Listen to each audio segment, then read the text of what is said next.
What we are actually seeing is them failing to hit their target, failing to achieve their goals. It's not the success of them we see. We see in the failures, but their failures look like success to us because they aim so high. If I aim to make $1 million, when I make $100,000, I'm going to be so glad. But if my aim is $100 billion, $100,000 does nothing for me. Welcome back to another video. The last video I created, I remember saying that I would open a camera over the weekend and just have a breakdown of the last trade that got me out to drawdown. I think I made 2% on that trade. But I believe a more important video to talk about something that I was thinking about the other day that might be helpful to you. Before we go too far into it though, if you're new here, my name is Kevon Roach and this is a place where I share what it's like being a full-time trader from the Caribbean. If that sounds like it's something interesting to you, then please smash the like button and hit the subscribe while you're at it, because we got a lot more content like this coming your way. But now that that's out of the way, I really wanted us to talk about achieving your goals. Like, achieving your goals to me is one of the most misunderstood things that we can set out to do. Like, everybody wants to achieve their goals. Everybody want to finish.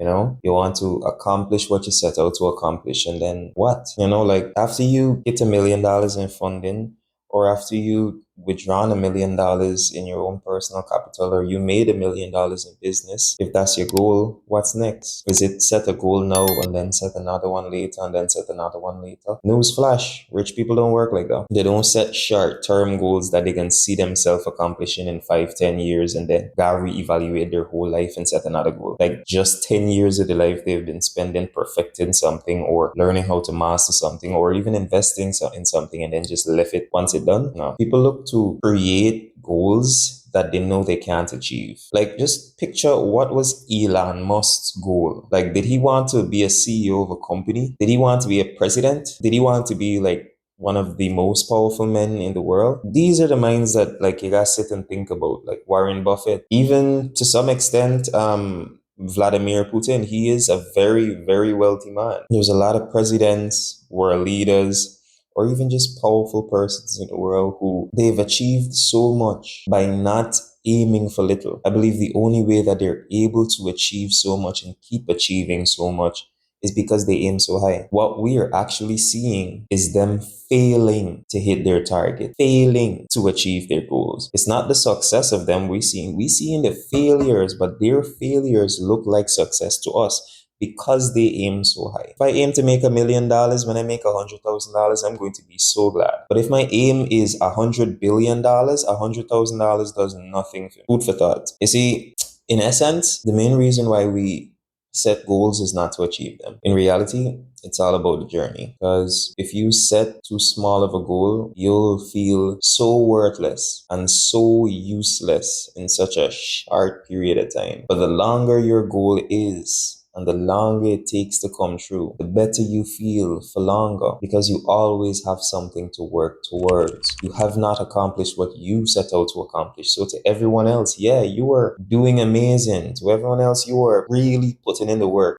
But to you, that slight unsatisfactory feeling, because it's not that you are not happy. Of course, you can see your progress. Of course, you can compare yourself to where you were a year ago to where you are now. That's fair. But you still don't feel like you've accomplished it all. You don't feel like it's the end of the road, because you know that there is work to do. And that is the feeling that actually keeps you satisfied. When you accomplish it, you're not satisfied. You're lonely, you're sad, you're confused, you're lost, you're at the top. And I actually saw Will Smith explain something similar to this the other day, where he was mentioning there's rock bottom and there's also peak top. So it feels just this like a similar as rock bottom, because when you're at rock bottom, you have nowhere left to go. You feel worthless, you feel hurt, whatever the case is. You have nowhere left to go but up. But when you're at peak top, you feel worthless. You have nowhere left to go. You only have the bottom to go. So you fall. And that's how a lot of persons who set their goals just achieve them and live out the rest of their days like a zombie. You have no more use. They start going through midlife crisis.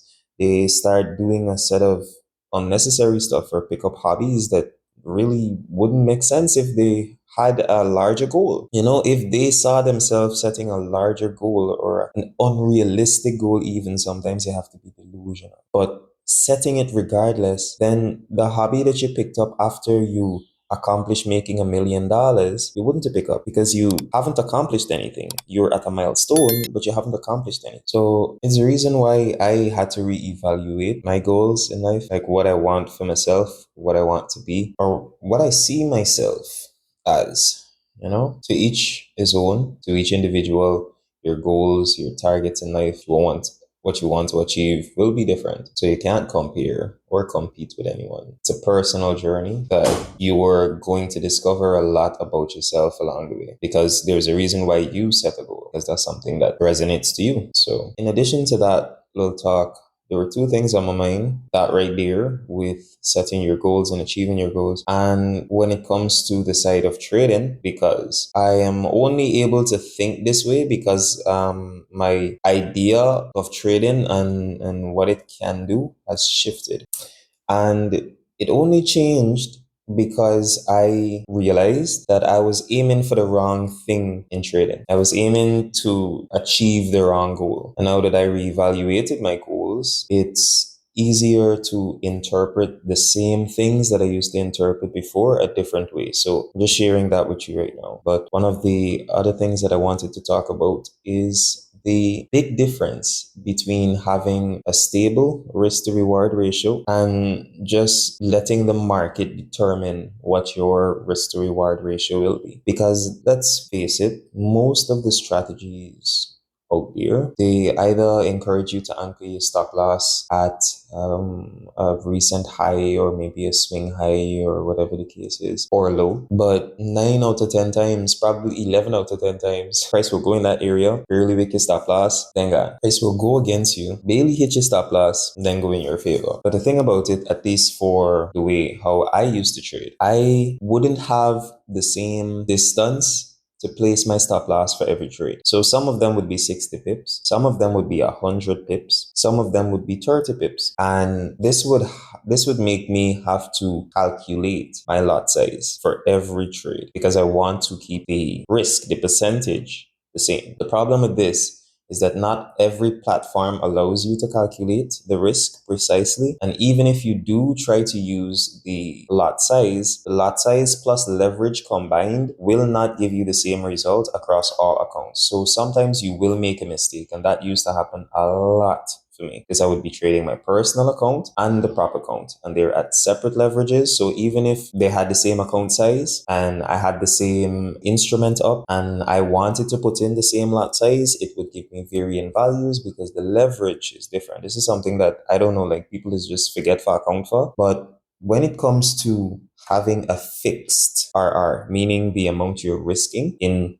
pip value remains the same. So your dollar amount remains the same. You can keep in mind that it's going to be different across brokers because of the leverage, but having this constant distance that you're risking for, it just eliminates an extra bit of calculating because instead of calculating my risk for 60 pips today, then 100 pips tomorrow, then 70 pips the next day, I'm just doing 50 pips, 50 pips, 50 pips. So if I'm on the personal, I know what the distance of 50 pips will give me. I know what lot size I have to use because I know the leverage that's on that account. Same with the prop. I don't have to change the lot size. I don't have to change the positioning of the stop loss. Some days I'll be taken out. Some days I'll be left in. Some days I'll be completely wrong. But at the end of the day or the end of the week, my losses would look like a carbon copy of each other. So I lose 50, 50, 50, in opposed to me now calculating the risk. And on some days I lose 65, some days I lose 70, some days I might lose 45. But at the end of the day, my risk being constant is beneficial for me in the long run because I'm better able to manage my trades. I'm better able to calculate and say, okay, I've taken 2 losses at 50 and I'm aiming for a 1 to 3. The confidence is now there to say, okay, this next trade can be a loss and that's completely fine because the next trade can be a win and I'll make all that back because my risk is constant. I know for a fact that once I hit TP, I'm going to be making 150. So in addition to the stability in the account that it gives, it also gives you some type of confidence in your mind to stick to your plan. Regardless of how many losses you have, you'll backtest, you'll see how many consecutive losses you can possibly take, and just stick to your plan. And in addition to that, your target itself will also affect your results, because if you're aiming for the most recent swing high or the fair value gap to the upside, and it's just 2 times the amount that you're risking, but your rules, they're telling you to aim for that fair value gap. Just bear with me. When you aim for that short fair value gap and you win that 1 to 2 trade, and then you're now risking the same thing for a 1 to 4, but you lost that 1 to 4, but you keep winning 1 to 2s. What is your expectancy gonna look like? How will you know? How will you be able to determine what your profitability looks like if your RR is random? You're aiming for a 1 to 4 one time, you're aiming for a 1 to 1 next time, you're aiming for a 1 to 7 next time. It needs to be constant. So, if I take 10 trades and I lose 5 of them, but still win 5 of them, I know for a fact that the 5 that I lost only cost me 50 points each. And I also know for a fact that the 5 that I won also gave me 150 points each. So I know for a fact that I will still be profitable after 10 trades with a 50% win rate, because my risk to reward is constant. It's so important. Like, I've back tested, and I even had a conversation with myself, bro. Like, if anybody walk in the room and see me, you would have definitely like confirmed, yeah, he is either gone or he going. But it's not a. It's not like I had to reason with myself. Like, this makes so much sense. Why was I not doing this before? Like, I don't know. The only thing I could do is say it, because the truth is, I heard this exact thing before years ago. But life say sometimes when you're younger and you would hear something from like a grown up or just an elderly person telling you something about life, it might be a parable, or it could even be just plain English. But at the time, you're too young to understand, or it was just not your time to understand it. And then later on in life, you hear the same thing. It could be from somebody younger than you, your age, or even a person that's older than you at the time. The point is, that time, the second time, the third or fourth or even 10th time when you heard it, you are now at the right time in your life to actually understand it and interpret it. That's the same thing with trading. That was the same thing when I realized that having a constant risk and a constant target makes the difference, rather than having just varying targets and varying risk. Keeping it constant, you have much more consistent results that you could backtest, you could study, you could make changes to. But when your results vary with a varying loss and a varying win every single trade, it's much, much harder to track, and I didn't understand it that way. So I hope explaining it this way could help somebody else understand it as well, and help you start having a constant risk to reward ratio. The final point that I really wanted to touch on for this video is like surrounding yourself with like-minded individuals. Like, I have a few persons in the various communities that like just stand out to me. We talk on a daily basis, we exchange trade ideas, we comment on each other's trade ideas or whatever the case is. And I just can't go without mentioning how important, or just touching on how important it is to surround yourself with like-minded individuals like that. Like, just off the top of my head, just a few persons like Sion, Viju. These persons, we message, right? We would send each other our markups or whatever the case is, or our results. And it's not that they have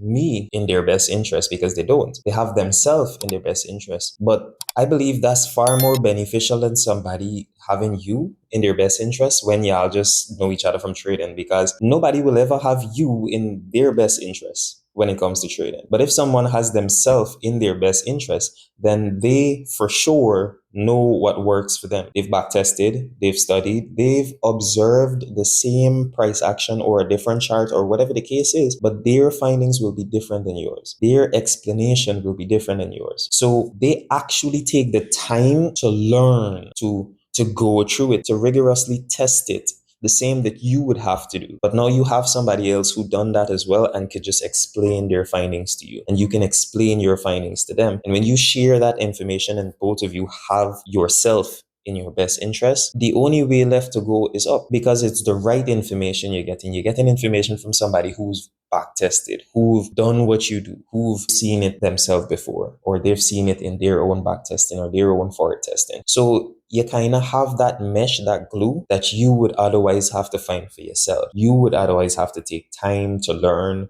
to backtest, to fail, and then to improve. So these persons who can see my trade, they could correct me when I'm wrong, they could suggest something, they could offer some constructive criticism, and that doesn't mean everything they say I'm just gonna take it and change, but it does mean that their information might be something of more weight than just a random YouTube video. So it's still something you should take with a grain of salt, but just putting yourself in a community, surrounding yourself with like-minded individuals can save you a lot of time, a lot of back testing, and could just make the whole process smoother. To be honest, you would be consistently profitable far shorter than you thought you would if you just had some guidance. So that's gonna be it for this video. I didn't want to make it too lengthy. I just thought I should open the camera and give you guys a talk about some stuff that, to be honest, was bothering me, because it is that time in my life where I can understand the information that I'm getting. Is the time in my life where I can interpret and share. So I just wanted to record that, get it off my chest, and hopefully that information could help you the same way or even in a better way than it helped me.